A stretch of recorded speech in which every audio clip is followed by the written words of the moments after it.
మన పూర్ణిమలో కళ్యాణం కమనీయం సేల్స్ ప్రతి 15,000 రూపాయల కొనుగోలుపై కంచి కాటన్ శారీ ఉచితం.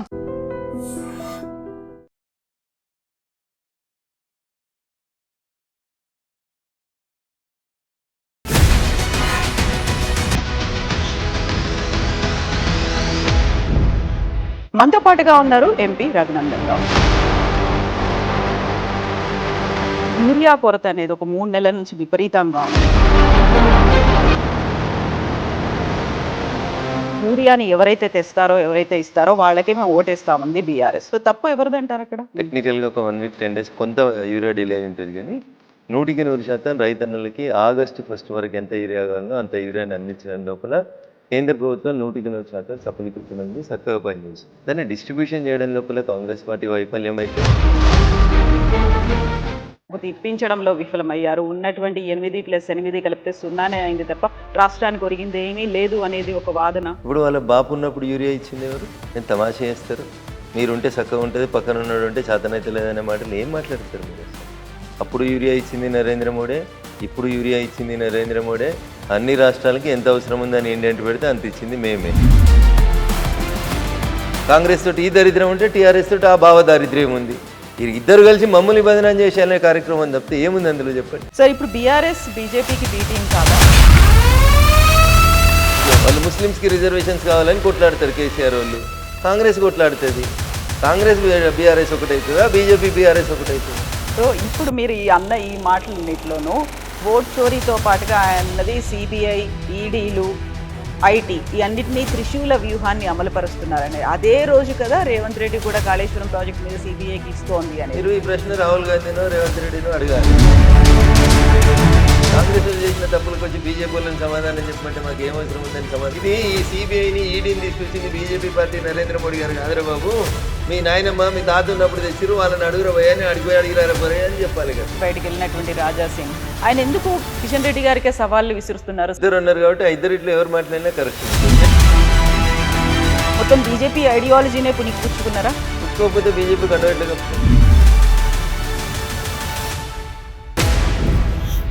నమస్తే, welcome to I dream inside politics with Kavitha. BJP ఎంపీలు 8 మంది ఉన్నప్పటికీ రాష్ట్రంలో ఎరువుల కొరత ఎందుకని ఉంది? బీజేపీ కేంద్రం రాష్ట్రానికి సంబంధించి నిధులను ఎందుకు ఇవ్వలేకపోతోంది? 53 సార్లు సీఎం ఢిల్లీకి వెళ్ళినా ఎందుకు అపాయింట్మెంట్లు దొరకట్లేదు? రాష్ట్రానికి సంబంధించినటువంటి నిధులు ఎందుకు విడుదల కావట్లేదు? మనతో పాటుగా ఉన్నారు ఎంపీ రఘునందన్ రావు. రఘునందన్ గారు నమస్కారం అండి. సో యూరియా కొరత అనేది ఒక 3 నెలల నుంచి విపరీతంగా ఉంది. యూరియాని ఎవరైతే తెస్తారో ఎవరైతే ఇస్తారో వాళ్ళకే మేము ఓటేస్తామంది బీఆర్ఎస్ వైస్ ప్రెసిడెంట్కి సంబంధించి ఓటింగ్లో కూడా పాల్గొనలేదు. సో తప్పు ఎవరిదంటారు అక్కడ? ఓట్లు లేని వాళ్ళు ఓటేస్తామని బెదిరిస్తే ఎవరేం చేస్తారు? 4 ఎంపీలు ఉన్నారు కదా రాజ్యసభ. లోక్సభలో వాళ్ళకి ఒక్క ఎంపీ కూడా లేడు కదా కవిత గారు. సో మేము చేసేది ఈ దేశం బాగుండాలని పనిచేస్తున్న నరేంద్ర మోడీ గారి నాయకత్వంలో తప్ప ఓట్ల కోసం సీట్ల కోసం మేము పంచాయతీ చేసేటోళ్ళం కాదు. యూరియా ఈ రాష్ట్రానికి కొంత డిలే, టెక్నికల్గా ఒక 1 వీక్ 10 డేస్ కొంత యూరియా డిలే ఉంటుంది, కానీ 100% రైతన్నలకి ఆగస్టు 1 వరకు ఎంత యూరియా కావాలో అంత యూరియాని అందించడం లోపల కేంద్ర ప్రభుత్వం 100% సఫలీకృతమైంది, చక్కగా పనిచేసింది. దాన్ని డిస్ట్రిబ్యూషన్ చేయడం లోపల కాంగ్రెస్ పార్టీ వైఫల్యం అయితే దాన్ని ఒక ఉద్యమంలాగా మలిచి రాష్ట్ర ప్రభుత్వాన్ని బదనాం చేసి కేంద్రాన్ని బదనాం చేసడం లోపల టీఆర్ఎస్ కొంతమేర సక్సెస్ అయింది. కాకపోతే ఇప్పుడు తేవడంలో విఫలమయ్యారు, లేకపోతే ఇప్పించడంలో విఫలమయ్యారు. ఉన్నటువంటి 8+8 కలిపితే 0 అయింది తప్ప రాష్ట్రానికి ఒరిగింది ఏమీ లేదు అనేది ఒక వాదన. ఇప్పుడు జర్నలిస్ట్గా పనిచేసి వచ్చిన కాబట్టి జర్నలిస్టులని అనే అధికారం నాకు ఉందని అనుకుంటాను. తెలుగు మీడియాకి బాగా పైత్యం ఎక్కువ కవిత. ఇప్పుడు వాళ్ళ బాపు ఉన్నప్పుడు యూరియా ఇచ్చింది ఎవరు? కేటీఆర్ వాళ్ళ నాయన ఉన్నప్పుడు లేదా కేసీఆర్ వాళ్ళందరికీ, తెలంగాణ ఉద్యమకారులందరికీ బాపు అయినా కేసీఆర్ 10 ఏళ్ళు ఈ రాష్ట్రాన్ని పాలించినప్పుడు యూరియా ఇచ్చింది ఎవడు? ఏం కాదా? నేను తమాషా చేస్తారు. మీరుంటే చక్కగా ఉంటుంది, పక్కన ఉన్నాడు ఉంటే చేతనైతే లేదనే మాటలు ఏం మాట్లాడతారు మీరు అసలు? అప్పుడు యూరియా ఇచ్చింది నరేంద్ర మోడీ, ఇప్పుడు యూరియా ఇచ్చింది నరేంద్ర మోడీ. అన్ని రాష్ట్రాలకి ఎంత అవసరం ఉందని ఇండియన్ పెడితే అంత ఇచ్చింది మేమే. దానికి యూరియా ఇయ్యలేదు. దానికి కూడా ఆర్టిఫిషియల్గా వాళ్ళు ఒక ఉద్యమాన్ని ప్రారంభిస్తే రైతులు ప్యానిక్ గురై రోజు లైన్లో నిల్చొని ఇబ్బందులు ఎదుర్కొనేటువంటి పరిస్థితి వస్తుంది. ఇది వాళ్ళు కావాలని క్రియేట్ చేసినారు. కొంత రాష్ట్ర ప్రభుత్వం వైఫల్యం ఉంది, డిస్ట్రిబ్యూషన్ లోపల ప్రాపర్గా చేయకపోవడం. రైతులు పానిక్ కాకుండా ఎక్కడికక్కడ మంత్రులు పోయి సెంటర్లని సందర్శించి ప్రజలకి రైతులకి భరోసా ఇవ్వాల్సినటువంటి కాంగ్రెస్ మంత్రులు వైఫల్యం చెందిరు. వీళ్ళకి అడ్మినిస్ట్రేషన్ మీద పట్టు లేదు. వాళ్ళకి బురద జల్లుట్ లోపల పూర్తి పట్టు వచ్చింది. వాళ్ళు బురద జల్లుతారు, వీళ్ళు పట్టించుకుంటలేరు. ఇంతే తేడా అందులో. ఇండెంట్ వాళ్ళు పెట్టలేదా లేకుంటే ఇవ్వలేకపోయారా? ఏమైంది అక్కడ? కవిత గారు ఇట్లా భూతద్దాలు పెట్టి ఇండెంట్లు పెట్టిరా పెట్టలేదా ఏమైతే నువ్వు నెలకు సరిపోయే రేషన్ తెచ్చుకుంటావు, సడన్గా కోవిడ్ వచ్చి లాక్డౌన్ అయింది, ఏం చేస్తారు? భారతదేశానికి అనుకోకుండా ఒక యుద్ధం వచ్చింది, కొంచెం ఇబ్బందికరమైన పరిస్థితి వచ్చింది. ఉన్న దాంట్లో రైతులన్నీ కన్విన్స్ చేసి జూలై 31 దాకా రాని కొరత ఆగస్టులో ఎందుకు వచ్చింది? ఏం చేసింది రాష్ట్ర ప్రభుత్వం? ఎంత పెట్టింది ఏంటంటే ఎంత ఇచ్చిండ్రు? నేను డీడీఆర్సీ మీటింగ్లో మా జిల్లాలో పాల్గొన్నాను కాబట్టి చెప్తా ఉన్నాను. నేను మీకు జూలై లాస్ట్ వీక్లో గౌరవ మంత్రి వివేక్ గారితో కలిసి పాల్గొన్నప్పుడు నేను అడిగిన మా జిల్లా కలెక్టర్ గారిని, యూరియా మీకు సరిపోయినంత వస్తుందా వస్తలేదా, ఆగస్ట్ ఇండెంట్ సరిగా పెట్టిండ్రా పెట్టలేదా అని అడిగినాను. అది రాష్ట్ర ప్రభుత్వం చెప్పాలి. వాళ్ళు ఎంత అడిగితే అంత ఇచ్చినాం. మధ్యలో కొంత పాకిస్తాన్ తోటి యుద్ధం వల్ల ఒక 1 వీక్ 10 డేస్ కొంచెం డిస్టర్బెన్స్ అయిన మాట వాస్తవం. దాన్ని మేము అంగీకరించేందుకు చిత్తశుద్ధితోటి ఉన్నాం.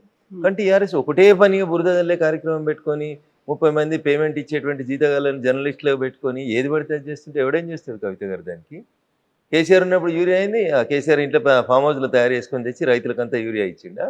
మా బాబు ఉంటే మంచిగా వచ్చింది, వేరే ఎవడో తెలియదు, పోయిన సంవత్సరం రాలేదా మరి? ఇదే ఈసారి ఎందుకు వచ్చింది? ఆ డిఫికల్టీని గమనించకుండా రాజకీయ లబ్ధి కోసం పొద్దుగా లేతే బురద జల్లే కార్యక్రమాన్ని 30 మెడికల్ కాలేజీలు కాదు 30 యూట్యూబ్ ఛానళ్ళకి జీతం ఇవ్వాలని కేటీఆర్ అనేటువంటి జీతం ఇచ్చి చేస్తుంటే ఎవడేం చేస్తాడు దానికి కవిత గారు? ఇబ్బంది జరిగిన మాట వాస్తవం, వారం 10 రోజులు అవస్థ అయిన మాట వాస్తవం. ఆ వారం 10 రోజులు సరిగా మేనేజ్ చేసుకోవడం ఈ ప్రభుత్వానికి చేతగా లేదు అంటున్నా. ఉన్న యూరియాని రైతులకు భరోసా ఇవ్వకపోతే రెండు అవసరం ఉన్న వాళ్ళు వచ్చే పసలు కూడా దొరకదని 4 తీసుకుంటున్నారు. దీనివల్ల కొంత కొరత వచ్చింది, కొంత బ్లాక్మెయిల్ చేస్తూ ఉన్నారు, కొంత బ్లాక్ మార్కెటింగ్ చేస్తూ ఉన్నారు, డీలర్లు కొంతవరకు ఇబ్బంది పెడతా ఉన్నారు రైతుల్ని. దీన్ని కంట్రోల్ చేయాల్సినటువంటి రాష్ట్ర ప్రభుత్వం చేయలేక వైఫల్యం చెందితే ఆగో పులి అంటే ఇగో తోకని వీళ్ళు ఇక దాన్ని భూతద్దంలో పెట్టి వీళ్ళు రచ్చ చేసి రైతులంతా పానిక్ క్రియేట్ చేసే కార్యక్రమాన్ని చేస్తూ ఉన్నారు. వాళ్ళది కత్తి కాదు నెత్తి కాదు, రాష్ట్రంలో లేరు ఢిల్లీలో లేరు, అందుకని వేస్తూనే ఉన్నారు బురద. 30 యూట్యూబ్ ఛానళ్ళని పెట్టి పేమెంట్ ఆర్టిస్టులను పెట్టి నడిపిస్తూ ఉన్నారు, నటన చేస్తూ ఉన్నారు. ఎట్లయితుంది అట్లా కవిత గారు? బాధ్యత ఉండాలి, ఏదన్నా బాధ్యత ఉండాలి, భరోసా ఇవ్వాలి రాష్ట్ర ప్రభుత్వంపై. ఏసీగా ఇంత ఉంది, ఇంత స్టాక్ ఉంది, ఇంత లేదు, మీరు ఇట్లా ఉండండి అని వాళ్ళకి చెప్పుకునే పరిస్థితి లేదు రాష్ట్ర ప్రభుత్వానికి. ఒక మంత్రి పోయి ఏ జిల్లాల కలెక్టరేట్లో కూర్చొని సమీక్షించి చెప్పడు. కాంగ్రెస్ తోటి ఈ దరిద్రం ఉంటే టీఆర్ఎస్ తోటి ఆ భావ దారిద్ర్యం ఉంది. ఇద్దరు కలిసి మమ్మల్ని బదనాం చేసేయాలనే కార్యక్రమం తప్పితే ఏముంది అందులో చెప్పండి? సో వాళ్ళిద్దరు కలిసారని మీరు అంటున్నారు. మొన్న ఎన్నికల్లో ఓటేయకపోవడానికి కారణమే బీఆర్ఎస్ బీజేపీకి బీ టీంలా ఉంది కాబట్టి ఓటేయలేదని జయరాం రమేష్. బీఆర్ఎస్ అనేది ఇర్రిలెవెంట్ అవుతుంది రాష్ట్ర రాజకీయాల్లో. నేను ఈ మాట ఏదో రఘునందన్ కావాలని టీఆర్ఎస్ని తిడతాడు కాబట్టి తిట్టాలని తిడతలేడు, ఓకేనా? అరే నీ కుటుంబాన్నే కంట్రోల్ చేసుకోవడం చేతలైతే లేదు, రేపు నీ రాష్ట్రాన్ని ఏం కంట్రోల్ చేస్తావు నువ్వు? బిడ్డకి కొడుకు మధ్యలో ఆస్తుల పంపకాలలో పంచాయతీ నడుస్తూ ఉంది, దాన్ని సరి చేసుకోరి ఫస్ట్. మీరు బీఆర్ఎస్ వాళ్ళు అది ఆలోచించుకోరి ఫస్ట్. అది ఆలోచించుకోవడం చేత కాదు, అది చేయడం చేత కాదు. బావకు నాకంటే ఎక్కువ పదవులు ఇస్తారు అని మరదలు ఇల్లు చేస్తూ ఉంది. కుటుంబాన్ని చక్కదిద్దుకో, నలుగురున్న కుటుంబాన్ని చక్కదిద్దుకోలేనోడు రేపు 4 కోట్ల తెలంగాణ ప్రజల్ని చక్కదిద్దాడు, రేపు మా బాపు మళ్ళీ వస్తాడు, మేము మళ్ళీ వస్తాం, వచ్చి ఏం చేస్తారు? బిడ్డకే న్యాయం చేయలేవు, నువ్వు దేశంలో ఎవరికే న్యాయం చేస్తావు? తొలి తెలంగాణ క్యాబినెట్లో ఒక ఆడబిడ్డకు మంత్రి పదవి వేయకుండా అట్లా ఆడబిడ్డలకి అన్యాయం చేసినావు. ఆఖరికి రెండో దాంట్లో ఇప్పుడు నీ బిడ్డనే చెప్పి బయటకు వచ్చింది, మా నాయన మొత్తం సామాజిక తెలంగాణకు వ్యతిరేకం, మా నాయననే తప్పు చేసిండు అని చెప్తుంది. ఇంకేం ముఖం పెట్టుకుని వచ్చి ఓట్లు అడుగుతారు రేపు టీఆర్ఎస్ వాళ్ళు? దేనికోసం అడుగుతారు ఓట్లు? సంపాదించిన అక్రమాస్తుల్ని బిడ్డకి కొడుకు సరిగా వంచలేదని చెప్తాడా? లేకపోతే బిడ్డకి పదవి ఇవ్వక మా అల్లుడికి పదవి ఇచ్చినా అల్లుడు ఇంకోటి చేస్తున్నాడని చెప్పుకుంటాడా? ఏం చెప్తారు మీరు రేపు వచ్చి? ఏం టీఆర్ఎస్ ఏం బీఆర్ఎస్ ఏడున్నదని ఇర్రెలవెంట్ అయిన వాళ్ళ గురించి మీరేదో ముచ్చట పెడతారు మళ్ళీ నాతోటి వచ్చి. ఏమున్నది అందులో? ఏడున్నారు వాళ్ళు? ఏడున్నారు కవిత గారు? ఎందుకు లేరు మెదక్ పార్లమెంట్లో? ఏం చెప్తారు మీరు? ప్రజాస్వామ్యం కడతాం, ప్రజలు ఓట్లు వేస్తారు, మీకు ఓట్లు వేస్తే లేరు కదా, రేపు ఇంకా వేయరు మీకు. నిన్నమని ఒక జర్నలిస్ట్ కృష్ణ అనుకుంటా మిత్రుడు 10 ప్రశ్నలు సమాజం ముందు నుంచి సర్వే చేసిండు. ఏమొచ్చింది సర్వే రిపోర్టు? మాకేం కాలే, మంచిగా ఉన్నామని బింకనాలు పొంకనాలు కొట్టి పొద్దుగాల బావ ప్రెస్ పెడితే పొద్దుగుకి ట్వీట్ పెట్టుడు, గివే కదా వాళ్ళ పంచాయతీ, బావబొమ్మరుదుల పంచాయతీలే కదా. అలా ఏం చేస్తున్నారండి వాళ్ళకి? మీరు చూడు, నిజంగా నేను చాలా స్పష్టంగా చెప్పదలుచుకున్నా మీకు. ఈ 18 నెలల్లో గత ఏడాది నుంచి హరీష్ రావు గారు ఒక జిల్లాకు వస్తే దానికి పోటీ కేటీఆర్ గారు ఇంకో జిల్లాకు పోవాలి.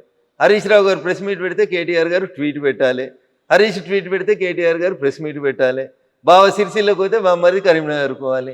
ఇది తప్ప వాళ్ళిద్దరి పోటీ పంచాయతీ తప్ప వాళ్ళు ప్రజలకు చేసింది ఏంది? ఏం చేసిర్రు? 10 ఏళ్ళలో మీరు చక్కదిద్దింది ఏందని? ఓ గ్రూప్ 1 పెడితే కోర్టుకు పోతుంది, గ్రూప్ 1 పోతుంది, గ్రూప్ 2 పోతుంది, గ్రూప్ 3 పోతుంది.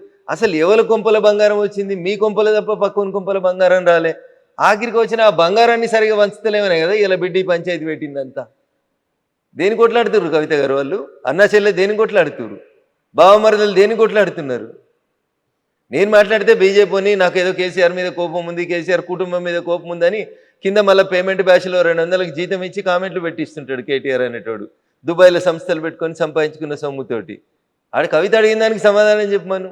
మీ పతనం నాతోటే మొదలైంది, ఇంకా రేపు మొత్తం మిమ్మల్ని మొత్తం లేకుండా చేస్తాం. ఇట్లే చేస్తే మీరు ఈ పేమెంట్ బ్యాచ్లతోటి పైసలతోటి రాజకీయం చేయకూడదు దయచేసి. ప్రజలకు సేవ చేసి గెలువుండ్రి. నీ బిడ్డే నీ చెల్లె చెప్పింది కదా నాయనని మంచిగా చూసుకోమని, చూసుకో. పక్క రాష్ట్రం లేదో అయింది కదా జయలలిత గారికి, అట్లా కాకుండా చూసుకో, జాగ్రత్త పడు.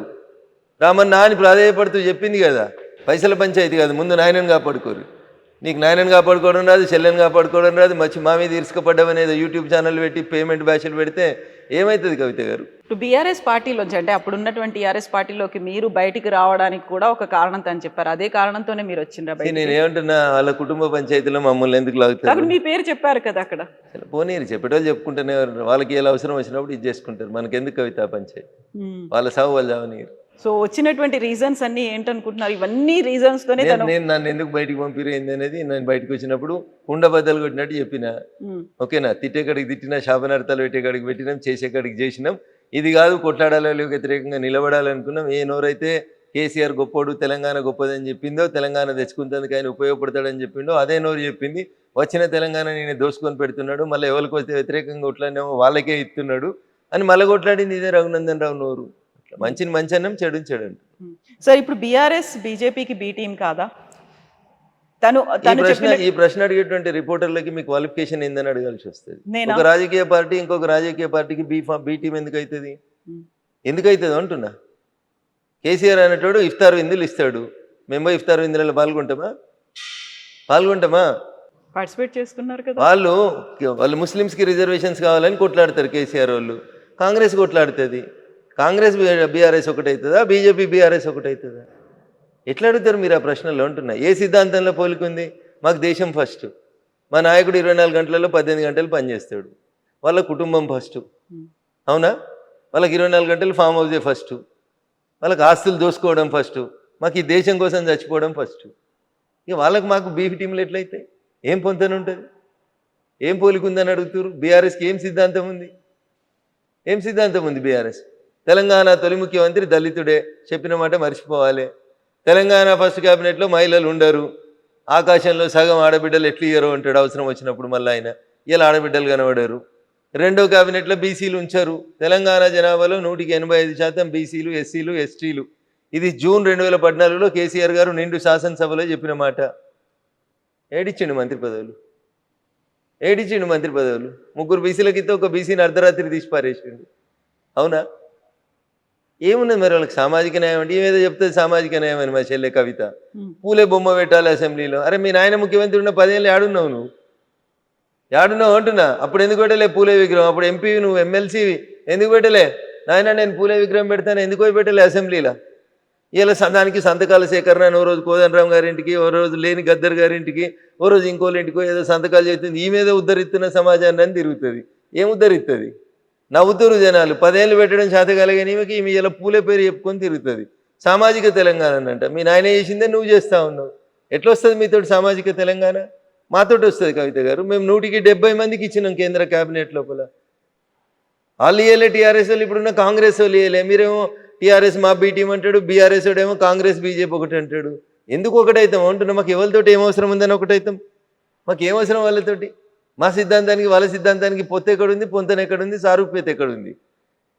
30 ఏళ్ళు దేశాలకి అధ్యక్షులుగా వాళ్ళే ఉంటారు. ఒక పార్టీ ఉంటే ఆ పార్టీకి మొత్తం వాళ్ళే, జీవితకాలం వాళ్ళే అధ్యక్షులు, జీవితకాలం వాళ్ళే ప్రైమ్ మినిస్టర్లు ఉండాలి, వాళ్ళ కుటుంబాలే ప్రైమ్ మినిస్టర్లు ఉండాలి. వాళ్ళతో మాకు పోలికి ఎక్కడిది? టీఆర్ఎస్ వాళ్ళు అంటారు కాంగ్రెస్ బీజేపీ ఒకటి అంటారు. ఎట్లా ఒకటి అవుతుంది? ప్రతి 3 ఏళ్ళకి ఎవరున్నా సరే మేము అధ్యక్షుడిని మార్చేస్తాం, ఎంత పెద్దోళ్ళని అయినా కానీ. మ్యాక్సిమం అంటే 2వ సారి అవకాశం ఇస్తుంది మా పార్టీ. ఎట్లయితుంది కవిత గారు? ఎట్లా బీటీం అవుతుంది బీఆర్ఎస్? ఏ లెక్కన బీటీం అవుతుంది చెప్పు? ఏ సిద్ధాంతం ప్రకారం బీటీం అవుతుంది? కాంగ్రెస్ వాళ్ళది నోరా మోరా వాళ్ళు ఆలోచించుకోవాలి. రాహుల్ గాంధీ అంటాడు ఓటు చోరీ అయింది అంటాడు, ఎంపీ ఓట్లు చోరీ అయినాయి అంట. ఏం మాట్లాడతారు కవిత గారు? ఈయన ఇట్లా మాట్లాడతాడు కేటీఆర్, ఆయన అట్లా మాట్లాడతాడు. ఏం మనుషులు వీళ్ళు అసలు? ఓటు చోరీ అవుతుంది అంటే ఏంది? నువ్వు ఎవరిని అవమానిస్తున్నావు? ఎంపీలను అవమానిస్తున్నావా? నీ పార్టీ ఎంపీలను అవమానిస్తున్నావా? నీ పార్టీ ఎంపీలు ఎట్లా నువ్వు చెప్తున్నారు? వాళ్ళు ఆత్మప్రబోధానుసారం వేస్తే వేసి ఉంటారు, ఆడ విప్పలేదు కాబట్టి వేసి ఉంటారు. దానికి ఎవడు ఏం చేస్తాడు? ఇండి కూటమి ఎంపీలు వేసి ఉంటారు. నీకేంది ఉంటారు? నీకు నియంత్రణ లేదు, నీకు పార్టీ మీద నియంత్రణ లేదు, మీ ఎంపీల మీద నియంత్రణ లేదు, ఎంపీలకు నీ పార్టీ అధికారంలోకి వస్తుందనే విశ్వాసం లేదు. సో ఎవరుంటారు నీతో పాటు? ఎందుకుంటారు? పడవ మునిగిపోతుందని తెలిస్తే ఈత వచ్చిన వాళ్ళంతా పడవలకి వెళ్ళి దుంకి వెళ్ళిపోతుంటారు. కవిత గారు మునిగేదాకా ఎందుకుంటారు పడవలో? ఎప్పుడు అవకాశం వచ్చినప్పుడు అప్పుడు అటు దుంకి వెళ్ళిపోతూనే ఉంటాడు కదా. మునిగిపోయే పడవలు ఏ రాజకీయ నాయకుడు ట్రావెల్ చేస్తాడు? సో ఇప్పుడు మీరు ఈ మాటలన్నిటిలోనూ ఓట్ చోరీతో పాటుగా అన్నది సిబిఐ, ఈడీలు, ఐటీ ఈ అన్నిటినీ త్రిశూల వ్యూహాన్ని అమలుపరుస్తున్నారని అదే రోజు కదా రేవంత్ రెడ్డి కూడా కాళేశ్వరం ప్రాజెక్ట్ మీద సిబిఐకి ఇస్తోంది అని. మీరు ఈ ప్రశ్న రాహుల్ గాంధీనో రేవంత్ రెడ్డినో అడగాలి. కాంగ్రెస్ వాళ్ళు చేసిన తప్పులకు వచ్చి బీజేపీ వాళ్ళని సమాధానం చెప్పమంటే మాకు ఏం అవసరం ఉందని సమాధానం చెప్తాం. ఆ ట్వీట్ చేసినప్పుడు కింద మీరు కౌంటర్ పెట్టాలి. అరే వారి బుడ్డోడా, ఇది ఈ సిబిఐని ఈడీని తీసుకొచ్చింది బీజేపీ పార్టీ నరేంద్ర మోడీ గారు కాదురా బాబు, మీ నాయనమ్మ మీ తాత ఉన్నప్పుడు తెచ్చిరు, వాళ్ళని అడుగురా పోయాని అడిగిపోయి అడిగిరారా పోయా అని చెప్పాలి. గట్లా ఏది ఎప్పుడు వచ్చిందో తెలియని వాళ్ళు మాట్లాడితే ఆ నిమిషానికి ఎవడో పక్క నుండి ట్వీట్ చేస్తాడు. ఆఫీసులో బ్యాక్ బెంచీల్లో ఫ్రంట్ బెంచీల్లో కూర్చున్నాడు, అంతేగా నేను చదివి ట్వీట్ చేస్తాడా? మరి ఇప్పుడు కాళేశ్వరం ప్రాజెక్టులో సిబిఐ అంటే ఏమవుతుంది అనుకుంటున్నారు మీరు? నాకు తెలియదు, అది ఇచ్చిరో అయ్యలేదో ఏమవుతుందో కాలం నిర్ణయిస్తుంది, చూద్దాం. అది మధ్యలో కోర్టుకు పోయినట్టుంది కదా, కొద్దిగా ఓపిక ఉందా. సామాజిక న్యాయం, బీసీలకి 42% రిజర్వేషన్లు, ఇదేమవుతుంది? ఎక్కడి దాకా వెళ్తుంది? మేము ఇస్తున్నాం కదా, మాకు అవకాశం ఉన్న ప్రతి చోట మేము ఇస్తున్నాం. కాంగ్రెస్ లాగా ముస్లిమ్స్తో కలిపి ఇచ్చేటువంటి ఆలోచన మాకు లేదు. మేము డాక్టర్ బిఆర్ అంబేద్కర్ గారు రాసిన రాజ్యాంగాన్ని ఫాలో అవుతాం. డాక్టర్ బిఆర్ అంబేద్కర్ గారు రాసిన రాజ్యాంగంలో ఎస్సీలకి ఎస్టీలకి రిజర్వేషన్లు ఇవ్వమన్నారు, కానీ మైనార్టీలకు రిజర్వేషన్లు ఇవ్వమని చెప్పలేదు. అయినా కవిత గారు బిలో 10 ఉంటే మైనార్టీస్ అవుతారు, మోర్ దెన్ 10 అయినాక వాళ్ళు మైనార్టీస్ అయింది, వాళ్ళకి మైనార్టీ రిజర్వేషన్ అయింది, వాళ్ళని తెచ్చి బీసీ రిజర్వేషన్లో పెట్టేటువంటి తెలివి తక్కువ పని అయింది. ఎట్టి పరిస్థితుల్లో కూడా వాళ్ళకి రిజర్వేషన్స్ ఇవ్వం మేము. సో దీనికి చట్టబద్ధత వస్తుంది అనుకుంటారా? రాదు. కోర్టుకు వెళ్తారా? ఏమైనా పోని, వాళ్ళు ఎడికైనా పోని, కోర్టు ఏం చెప్తుంది? భారత రాజ్యాంగాన్ని దాటిపోయి పనిచేయమని చెప్తుందా? రాజ్యాంగం ఫ్రేమ్ ఎంతుంటే గంతలనే పనిచేయమని చెప్తుంది. రాజ్యాంగబద్ధమైనటువంటి విషయాల్ని రాజ్యాంగబద్ధంగానే పరిష్కరించమని చెప్తుంది. రాజ్యాంగం లిమిట్ని దాటి పనిచేయమని ఎవరెట్లా చెప్తారు కవిత గారు? ఇప్పుడు 42% రిజర్వేషన్ ఇయ్యనంత వరకు స్థానిక సంస్థల ఎన్నికలు రావు. వాళ్ళకి ఎన్నికలు పెట్టే ధైర్యం లేక వాళ్ళ మాట మాట్లాడితే నేనేం చేస్తాను? గెలిచి నీకు ఇలా 18 నెలలు 20 నెలలు అవుతుంది, ఇవాళ దాకా ఎలక్షన్స్ పెడతలేరు మీరు. ఇప్పుడు బీజేపీని బదనాం చేసినందుకు కుట్రా, బీజేపీ 42% రిజర్వేషన్లు ఇస్తలేదు కాబట్టి మేము ఎలక్షన్లు పెడతలేమని కుట్రా. రిజర్వేషన్ ఎంత ఉండేది? ముందు ఎన్నికలు అయితే పెట్టి సార్, ఊర్లలో ఊడ్చడానికి జీతాలు లేక ఏడుస్తున్నారు, సర్పంచులు లేక సగం ఊర్లు ఇబ్బంది పడతా ఉన్నాయి, ముందు ఎలక్షన్లు పెట్టుర్రి. దానికైతే పార్టీ గుర్తుండదు కదా. గెలిచిన వాళ్ళంతా మా కాంగ్రెస్ వాళ్ళనే కండువ కప్పుకో, ఎవడొద్దంటాడు తర్వాత నిన్ను. ఎలక్షన్లు పెట్టన్నా అంటున్నాం మేము. నువ్వు 42% వాళ్ళకే ఇచ్చేసి పెట్టుకో. 42%లో 10% ముస్లింలకు ఇవ్వడం వల్ల హైదరాబాద్ లాంటి సిటీ లోపల మీరు 150 కార్పొరేటర్లు ఉంటే దాంట్లో వాళ్ళు 10-15 మంది వాళ్ళే వచ్చేస్తున్నారు. ముస్లిం మైనార్టీలు బీసీ కోటా కింద వస్తూ ఉన్నారు. దీన్ని మేము వ్యతిరేకిస్తూ ఉన్నాం. సో ఇప్పుడు మీరు కిషన్ రెడ్డి గారి గురించి చెప్పారు, ఆ అధ్యక్షుడి గురించి మాట్లాడిన తర్వాత వెరీ రీసెంట్గా బీజేపీ నుంచి బయటకు వెళ్ళినటువంటి రాజా సింగ్, ఆయన ఎందుకు కిషన్ రెడ్డి గారికే సవాళ్ళు విసురుస్తున్నారు, ఛాలెంజ్లు చేస్తున్నారు, మన ఇద్దరం పోటీ పడదాం, రాజీనామాలు చేసి రమ్మని? సో మీరు ఇద్దరు అన్నారు కాబట్టి ఆ ఇద్దరిట్లో ఎవరు మాట్లాడినా కరెక్ట్గా ఉంటుంది. నేను మూడో వ్యక్తిగా బయట నుంచి చూస్తుంటే నాకు సరిగ్గా కాకుండా అది బీజేపీ పార్టీయే కదా, మాకు కనిపించట్లేదు, మాకు అర్థం కావట్లేదు. అందుకే నేను అదే చెప్తా ఉన్నా మీకు. కిషన్ రెడ్డి గారు మాట్లాడినా బాగుంటుంది, లేదా ఆ ప్రశ్నకు సమాధానం రాజా సింగ్ గారు చెప్పినా బాగుంటుంది. మధ్యలో నేను థర్డ్ పర్సన్ అయితే కదా కవిత గారు, నేను మాట్లాడడం బాగుంది. సరే, మీరు ఇప్పుడు పొంతన పోలిక సిద్ధాంతాలు ఎక్కడున్నాయి అనుకుంటే, బయట నుంచి వచ్చినటువంటి వాళ్ళందరికీ కూడా డిఫరెంట్ ఐడియాలజీలు సిద్ధాంతాలు ఉన్నాయి. వాళ్ళందరూ బీజేపీలోకి వచ్చిన తర్వాత మొత్తం బీజేపీ ఐడియాలజీనే పుచ్చుకున్నారా? పుచ్చుకోకపోతే బీజేపీ కండువ ఎట్లా కప్పుకుంటారు? ఇప్పుడు ప్రస్తుతం నేనేం చెప్తున్నా మీకు, కండువ కప్పుకున్న మరుక్షణం నీకు నచ్చితేనే కండువ కప్పుకుంటావు. మీరు ఎందుకో కండువ ఒప్పుకుంటలేరు. మీరు మా ఇంటికి వచ్చి ఇప్పుడు నేను బలవంతంగా మీకు ఏమైనా కండువ వేస్తున్నానా? వేయను కదా. మీరు మా సిద్ధాంతాలు నచ్చి, మా నాయకత్వం నచ్చి వచ్చి జాయిన్ అవుతున్న వాళ్ళు పాత సిద్ధాంతాలను ఇంకా మోస్తా అంటే మా పార్టీ ఎందుకు ఊకుంటుంది? కాకుండా గ్రూపులు ఎందుకు కనిపిస్తున్నాయి? చాలా గ్రూపులు కనిపిస్తున్నాయి. గతంలో కరీంనగర్ కి సంబంధించి బండి సంజయ్ కావచ్చు, ఈటెల రాజేందర్ ఒకరి మీద ఒకరు మాట్లాడుకున్నటువంటి పరిస్థితి ఉంది. బండి సంజయ్ గారు మాట్లాడిన మాటలలో ఎక్కడ ఈటెల రాజేందర్ గారి పేరు రాలేదు. ఈటెల రాజేందర్ గారు మాట్లాడిన ఎక్కడ కూడా బండి సంజయ్ గారి పేరు రాలేదు. మీడియా అదే చెప్తున్నది, తెలుగు మీడియాకి ఉత్సాహం ఎక్కువ, నారద ముని వారసులం అనుకొని అట్లే అదే పంచాయతీని కొనసాగి తెలుగు మీడియానే ఇట్లుంది దురదృష్టం. కాకపోతే కేంద్రంలో ఎందుకు గోడీ మీడియా అనేది కూడా అట్లనే వస్తుంది. కేవలం మోదీ భజన మాత్రమే చేస్తున్నారు వాళ్ళు అనేది. మోడీ భజన చేస్తుంటే ఓటు చోరీ అవుతుందని పాదయాత్ర చేస్తుంటే రోజు టీవీలలో పేపర్లలో ఎట్లా వస్తుంది? మోడీ మీడియా అయితే రాహుల్ గాంధీ బొమ్మలు ఎట్లా కనబడుతున్నాయి? ఓటు చోరీ చేసిండని రాహుల్ గాంధీ మాట్లాడితే టీవీలలో ప్లేట్ బ్రేకింగ్లు ఎట్లా వస్తాయి? రావు కదా. మోడీ మీడియా అయితే రాహుల్ గాంధీ అనే పేరే రాదు కదా టీవీలలో. ఇంకో మేము group కూడా స్వేచ్ఛ ఉంటది కదా. ఇచ్చినాం కాబట్టి మీరు ఏదైనా మాట్లాడుతున్నారు. మేము ఉన్నట్టు మాట్లాడుతున్నాం కాబట్టి మీకు బాధ అనిపిస్తుంది. మేము నిజంగా నియంతృత్వం పోతే మీరు ఏడ మాట్లాడతారు? ఉమ్. అంత మోడీ మీడియా అయితే వేరే పేర్లు ఎందుకు కనబడతాయి ఈ దేశం లోపల? We're free. మేము మళ్ళీ చెప్తా ఉన్నాం, బిఆర్ అంబేద్కర్ గారు రాసిన రాజ్యాంగం ప్రకారమే అందరినీ పనిచేసుకోమని అడుగుతున్నాం. దాన్ని మీరు ఎక్కువ ఫాయిదా ఉటాయిస్తున్నారు, అయినా మేము మౌనంగా భరిస్తా ఉన్నాం. ఓకే, సో ఇప్పుడు తెలంగాణ బీజేపీలో ఏం జరుగుతుంది అంటే ప్రశాంతంగా కొత్త అధ్యక్షుడు రామచంద్రరావు గారి నాయకత్వంలో భారతీయ జనతా పార్టీ కార్యక్రమాలన్నీ బాగా చేసుకుంటూ ముందుకు సాగుతుంది. కాకపోతే రాజా సింగ్ ఇప్పటికి కూడా కిషన్ రెడ్డి కావాలనే తన ప్రెషర్ని అప్లై చేస్తూ ఉన్నారు, చేయాల్సిన పని చేసుకొని. నిన్న ఆయన విసిరిన సవాల్లో కూడా ఎవరి పనులను వాళ్ళని చేసుకొనివ్వండి, అలా అయితేనే ఎంపీలు కూడా వాళ్ళ పనులు చేసుకుంటారు అని. మీ పనులు మీరు చేసుకోవడే ఫెసిలిటీ కావచ్చు, ఆ ఫ్రీ హ్యాండ్ అనేది మీకు ఉందా, ప్రెషర్ ఉందా? ఇప్పుడు మీరు వచ్చి నన్ను ఇంటర్వ్యూ చేస్తా అన్నారు. నేను ఎవరికైనా ఫోన్ చేసి ఇంటర్వ్యూ ఇవ్వాలా వద్దని అడిగినా నా అంతా నేను ఇంటర్వ్యూ ఇస్తున్నాను. అది మీ ఇండివిజువల్ డెసిషన్. మీ ఇండివిజువల్ డిసిషన్ ఏముంది? అదే మరి ఫ్రీగా పని చేసుకుంటున్నాం అని చెప్పడానికి చెప్తున్నా. నేను ఇండివిజువల్ డిసిషన్ అని చెప్తలేను. టీవీలోకి ఇంటర్వ్యూ ఇవ్వద్దు అని రామచంద్రరావు గారు చెప్పలేదు.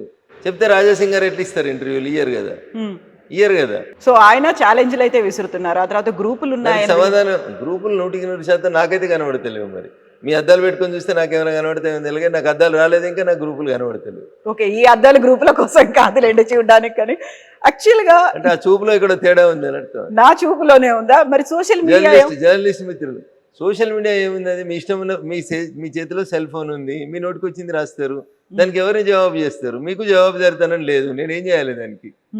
నా ఫోన్ నా ఇష్టం అంటారు మీరు, నేనేం చేస్తాను దానికి? అందుకనే కొత్త చట్టాలు వస్తాయి, వచ్చినాక చూద్దాం. ఎప్పుడు వస్తున్నాయి? ఏం చట్టాలు అవి? సమయం సందర్భాన్ని బట్టి తీసుకొస్తాం. సో నియంత్రించే చట్టాలా, గ్యాగ్ ఆర్డర్స్ లాంటివి వస్తున్నాయి? ఏం చెప్తా ఉన్నా, నేను చట్టాలు తీసుకొస్తామని చెప్పినాం, నియంత్రిస్తామని చెప్పలేదు. నేను ఏం చట్టాలు తెస్తారంటే, మీరు నా ఇంట్లో పైసలు ఉన్నాయి, నేను 10 మందికి సరిపోయి భోజనం వండుతాను, ఒకళ్ళే తింటారు, 9 మంది భోజనం రోడ్డు మీద వారేస్తా అంటే ఏస్ అది ఆపాలి అని చెప్తాం. అది నియంత్రించే చట్టం అవుతుందా?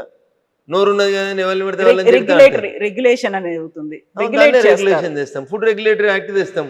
మీరు హోటల్కి పోతారు, 10 మందికి సరిపోయి టిఫిన్ ఆర్డర్ ఇస్తారు, మీకు నచ్చినాయి 2 ఇడ్లీలు తిని మిగతా అంతా బయట వారే అంటే బయట ఫుడ్ లేకుండా చచ్చిపోతున్న జనం కోసం ఆలోచించమని మేము అంటాం. అది మీకు నియంత్రణలా కనబడుతుంది. నా డబ్బులు నా ఇష్టం అంటే ఎట్లా ఒప్పుకుంటారు? నీ డబ్బులు కాదు, ఈ దేశంలో నువ్వు పనిచేస్తే నీకు వచ్చిన వేతనం అది. ఈ దేశంలో మిగతా ఎట్లున్నారో కూడా చూడాల్సిన సామాజిక బాధ్యత ఉంటుంది మీ మీద. దాన్ని విస్మరించి నా ఇష్టం ఉన్నట్టు నేను ఉంటా అంటే ఉండనియేది. ఈ దేశంలో కొన్ని సంస్కృతులు, పద్ధతులు, సాంప్రదాయాలు, విలువలు, చట్టాలు, రాజ్యాంగం ఉంది. ఇది ఎటు పడితే అటు ఎవరు పడితే వాళ్ళు ఏది పడితే చేస్తామంటే నియంత్రించేందుకు బరాబరి చట్టాలు వస్తాయి. మీరు ఏమనుకుంటే మాకేమవుతుంది? జనానికి ఉపయోగపడే చట్టాలు తీసుకొస్తాం. ఎస్, ఈ నియంత్రణకి నాకు ఈ మధ్య జరిగిన ధర్మస్థల ఇన్సిడెంట్స్కి సంబంధించి అక్కడున్నటువంటి మఠాధిపతులు, సన్యాసులు అందరూ వెళ్ళి అమిత్ షాని కలిసిన తర్వాత ఆయన ఒక మాట అన్నారు అని, నియంత్రించడానికి ఒక చట్టం అనేది తీసుకొస్తాం. ఎందుకంటే రిలీజియన్ సిస్టమ్కి సంబంధించి హిందూ మఠాల మీదనో, హిందూ దేవాలయాల ప్రార్థనాలయాల మీదనే అటాక్ అవుతుంది కాబట్టి దానికి సంబంధించినటువంటి ఒక చట్టం తీసుకురావాల్సినటువంటి అవసరం ఉంది. ఆ దిశగా మేము ఆలోచిస్తున్నామని. అది కూడా రాబోతుందా? ఇప్పుడు సికింద్రాబాద్లో మీరు ఒక హనుమంతుని దేవాలయం ధ్వంసం అయింది. ఏం చెప్పారు పోలీసు వాళ్ళు? ఓ మతిస్థిమితం లేని కర్ణాటకకు చెందిన వ్యక్తి చేసిండు అని చెప్పారు. తర్వాత నా పార్లమెంట్లో వచ్చి సదాశివపేటలో ఒక హనుమంతుని కూడా ధ్వంసం అయింది. అదేదో మతిస్థిమితం లేనోడు పోయి చేసిండ్రు అన్నారు. రీసెంట్గా ఒక 1 month బ్యాక్ నేషనల్ హైవే మీద రుద్రారం అనే విలేజ్లో హనుమంతుని విగ్రహం ధ్వంసం అయింది. వీళ్ళంతా పక్క రాష్ట్రాలకు వెళ్ళి వచ్చి మతిస్థిమితం లేని వాళ్ళు వచ్చి 100 kilometers ట్రావెల్ చేసి వస్తుంటే వాడికి మధ్యలో మసీదు కనబడతలేదా? రోడ్డు మీదనే ఉంటాయి కదా మసీదులు. వాడికి దారిలో ఎక్కడ చర్చి కనబడతలేదా? 200 kilometers ఒక హనుమంతుని కూడా కనబడుతుందా? అంటే దేవాలయాల మీద దాడులు జరుగుతుంటే మౌనంగా చూసుకుంటూ ఉండాలన్నా మేము? 180% ఉన్న హిందువులు మౌనంగా ఉండాలి, 10% లేని వాళ్ళు వచ్చి రోడ్ల మీద మా మసీదుని ముట్టొద్దు, మేము రోడ్డు మధ్యలో కడతామంటే సపరేట్ కూకోవాలన్నా? సుప్రీంకోర్టు చెప్పింది కదా, ఏ ప్రార్థనా మందిరం ఉన్నా తీసేయమన్నది. తీసేస్తాం, తప్పకుండా తీసేస్తాం, నిలబడి తీసేస్తాం, నిల్చోబెట్టి తీసేస్తాం సందర్భం వచ్చినప్పుడు.